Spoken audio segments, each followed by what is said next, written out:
Anesthesia is a state that one enters during surgery in which you are rendered unconscious. The way we do that is through various medications and different levels of medications depending on the procedure and how stimulating it is. Anesthesia is safe, of course, and the whole process is there to keep you comfortable during a procedure, and then to keep you, generally there's different types of anesthesia. There's something called general anesthesia where you are rendered totally unconscious. Not all procedures need to be done with general anesthesia. There's other types of ways to keep you comfortable during surgery. There's something called regional anesthesia where we do what's called a nerve block, where we would numb up a certain part of your body. So for instance, if you're coming in for wrist surgery, instead of going under general anesthesia for a procedure, oftentimes we or the surgeon or the patient prefer to have regional anesthesia, where we would numb up part of your arm, which would allow the surgeon to operate. And while you weren't asleep, you would remain comfortable. Regional anesthesia and local anesthesia are oftentimes used interchangeably, but they're not exactly the same thing. So local anesthesia usually means a surgeon would inject some numbing medication into the area where he's working, and then the anesthesiologist would give you some sedation for the procedure. Regional anesthesia generally means something where an anesthesiologist does what's called a nerve block and numbs up a larger portion of your body. Local anesthesia might work for something like if a surgeon is working on your toe, for instance, but if he's doing a larger procedure on your ankle or your knee or your leg, you would probably need regional anesthesia.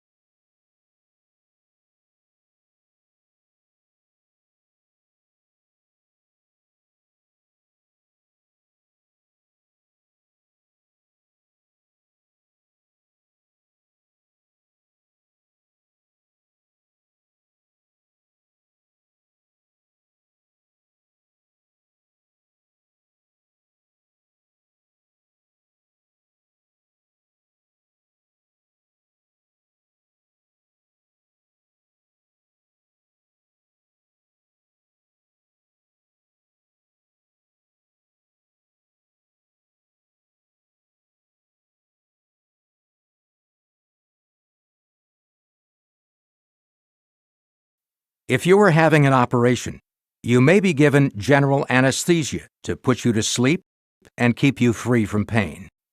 Your doctor may recommend general anesthesia for a procedure that is extensive, takes a long time, or requires you to be in an uncomfortable position. Before your procedure, an IV line will be placed in a vein in your arm using a small tube called a cannula. The IV will deliver fluid and medications directly into your bloodstream. You may receive some medication to help you relax. You will be placed on the operating table and made as comfortable as possible. A blood pressure cuff will be placed on your arm to check your blood pressure readings. Sticky pads will be placed on your chest to check your heart rate. And a clip will be put on your finger to check your body's oxygen levels. These devices allow the anesthesia specialist to closely monitor your vital signs before, during, and after your procedure. You will begin receiving general anesthesia by either breathing anesthetic gases through a mask or through IV injection, which will cause you to fall asleep. Once you are asleep, you will be given a mixture of oxygen and anesthetic gases either through your mask or through a special tube inserted through your mouth and into your windpipe. The tube is attached to a respirator, which helps you breathe while delivering the gases to your lungs. Deep in your lung tissues, the gases are absorbed into your bloodstream and carried by blood cells to your brain. The anesthesia prevents your brain from receiving messages from nerves in your body. As a result, you will remain asleep and pain-free during your procedure, and you will have no memory of it when you wake up. After your operation, the anesthesia specialist will give you medications to reverse the anesthesia, and you will awaken quickly. If you had a breathing tube in place, he or she will remove it as soon as you can safely breathe on your own. You will be taken to the recovery room where you'll be closely monitored and given pain medication as needed. You may feel lightheaded and slightly disoriented, but this feeling should pass quickly.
We're providing medicine to people that wouldn't otherwise have had the opportunity. It's very rewarding to deal with the patient population there, especially the children. We went straight to the clinic on the first day, and we saw patients from about 9 o'clock in the morning until about 8 o'clock at night. We provided the anesthesia for the orthopedic surgery, and the orthopedic surgery was a wide range. We had a lot of pediatric patients actually that had bony deformities, genetic or otherwise. And then we also had some adults that had acquired injuries through work or through physical exertion or through trauma. The equipment that we had available, a lot of it was used or old, and it was stuff that we weren't used to using, or medications even that we weren't used to using.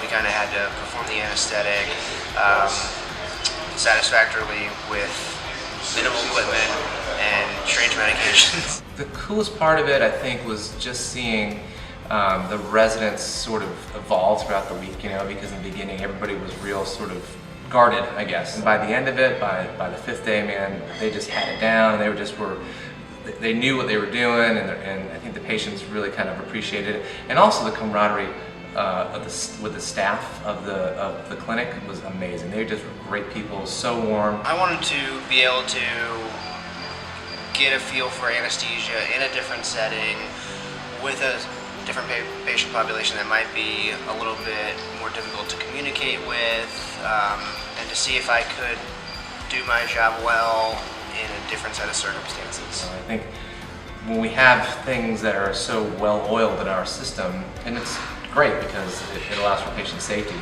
but in a system where you don't have those safety backups, you just have to figure it out on your own, and they did, and it was awesome. I would love to go back. The people that run the foundation are always in need of volunteers.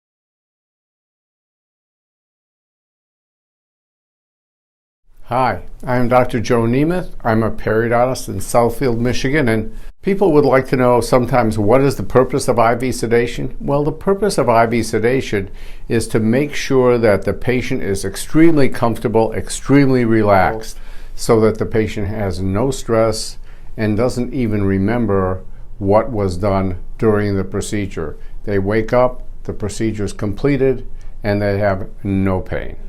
The difference between IV sedation and general anesthesia is, in general anesthesia, the patient is put completely out. They can't respond to any requests, they don't have any control over anything, and something has to be breathing for them.